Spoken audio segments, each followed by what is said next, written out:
ನಮಸ್ಕಾರ ವೀಕ್ಷಕರೇ, ಇವತ್ತಿನ ದಿನ ನಾವೊಂದು ವಿಶೇಷವಾದ ಜಾಗದಲ್ಲಿದ್ದೀವಿ. ಸೊ ನಾವಿವತ್ತು ಕತ್ಲೆಖಾನ್ ಗೇರ್ಸೊಪ್ಪ ಹತ್ರ ಇದೆ, ಸಾಗರದ ಹತ್ರ. ಸೊ ಕತ್ಲೆಖಾನ್ ಅನ್ನೋ ಒಂದು ಜಾಗದಲ್ಲಿದ್ದೀವಿ. ಸೊ ಇಲ್ಲಿ ನೀವು ನೋಡ್ಬೋದು, ಇಲ್ಲಿ ಬೋರ್ಡ್ ಇದೆ. ಇಲ್ಲಿ ಸಿಗುವಂಥದ್ದು ಕಾನ್ ಗೇರು ಅಂತ ಹೇಳ್ಕೊಂಡು, ಕಾನ್ ಗೇರು ಮರಗಳಲ್ಲಿ ಜಾಸ್ತಿ ಸಿಗುತ್ತೆ, ಸೆಮಿಕಾರ್ಪಸ್ ಕತ್ಲೆಕೈನೆನ್ಸಿಸ್ ಅಂತ. ಯಾಕೆ ಇದನ್ನು ಈ ಪ್ಲೇಸ್ನ ಕತ್ಲೆಖಾನ್ ಅಂತ ಹೇಳಿ ಕರೀತಾರೆ? ಕತ್ಲೆ ಅಂದರೆ ಡಾರ್ಕ್ನೆಸ್, ಅಂದರೆ ಈ ಕಾಡುಗಳಲ್ಲಿ, ಕಾನ್ ಅಂದರೆ ಕಾಡು. ಸೊ ಈ ಕಾಡುಗಳಲ್ಲಿ ಸೂರ್ಯನ ಬೆಳಕು ಭೂಮಿಗೆ ರೀಚ್ ಆಗೋದೇ ಇಲ್ಲ, ಅಷ್ಟೊಂದು ಕೆನೋಪಿ ಕವರ್ ಆಗಿರುತ್ತೆ. ಸೊ ಅದಕ್ಕೋಸ್ಕರನೇ ಇದಕ್ಕೆ ಕತ್ಲೆಖಾನ್ ಅನ್ನೋದು ಹೆಸರು ಬಂದಿದೆ. ಸೊ ನಿಮಗೆ ಇಲ್ಲಿ ಒಳಗಡೆ ಮರ ಗಿಡಗಳನ್ನೆಲ್ಲ ನಾನು ತೋರಿಸ್ತಾ ಹೋಗ್ತೀನಿ.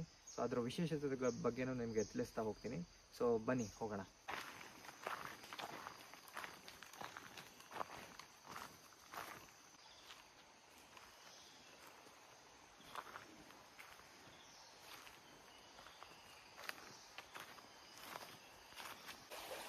ವೀಕ್ಷಕರೇ, ಈ ಪ್ರದೇಶದಲ್ಲಿ ನಿಮಗೆ ಸಾಕಷ್ಟು ಅಂದರೆ ತುಂಬ ಪ್ರಾಣಿ ಪ್ರಭೇದಗಳು ಕಾಣಿಸುತ್ತೆ. ಕಪ್ಪೆಗಳಾಗಿರ್ಬೋದು, ಹಾವುಗಳಾಗಿರ್ಬೋದು, ವಿಧವಾದಂಥ ಗಿಡಮರಗಳಾಗಿರ್ಬೋದು. ಸೊ ಇಲ್ಲಿ ನಿಮಗೆ ಇದ್ರದ್ದು ಕಾಡಿನ ವಿಶೇಷತೆ ಬಗ್ಗೆ ಹೇಳ್ತೀನಿ. ಸೊ ಈ ಕಾಡಿದೆಯಲ್ಲ, ಇದೊಂಥರ ಸ್ಪಾಂಜ್ ಥರ ನಿಮಗೆ ಆ್ಯಕ್ಟ್ ಮಾಡುತ್ತೆ. ಸೊ ಮಳೆಗಾಲದಲ್ಲಿ ಏನು ಮಳೆ ನೀರು ಬರುತ್ತಲ್ವ, ಇದು ಎಲ್ಲದೂ ತುಂಬ ಹೀರ್ಕೊಂಡು ಒಂಥರ ಸ್ಪಾಂಜ್ ಯಾವ ಥರ ನೀರನ್ನು ಹೀರ್ಕೊಳುತ್ತೋ ಆ ಥರ ಈ ಮಣ್ಣು ಅಥವಾ ಈ ಗಿಡ ಮರಗಳು ಹೀರ್ಕೊಂಡಿರುತ್ತೆ.